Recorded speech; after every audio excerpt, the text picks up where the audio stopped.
Buongiorno e ben ritrovati con una nuova edizione del TG Flash di New Sicilia.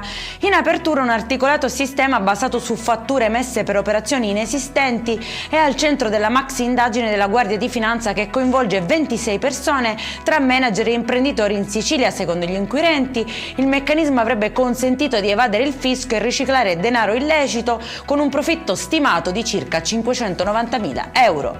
Sequestrati oltre 810.000 euro a Messina per bonus edilizi percepiti illegalmente.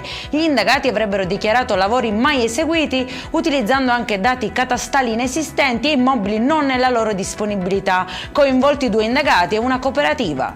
Denunciato un uomo anniscemi che ha ignorato i divieti e si è ripreso mentre rientrava nella propria casa in zona rossa e ha diffuso il video sui social. Non si tratterebbe nemmeno di un episodio isolato, già in passato avrebbe violato il divieto con lo stesso comportamento.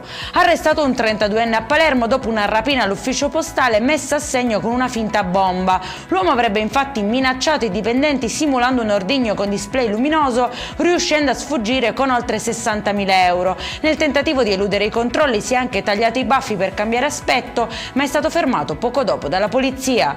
E in chiusura riflettori accesi sull'abusivismo turistico. A Catania scattano controlli mirati sulle guide. Nel mirino i finti professionisti che operano senza autorizzazione, offrendo servizi non qualificati e danneggiando turisti e operatori regolari. Per questa edizione è tutto, prossimo appuntamento alle 19:30, buona giornata.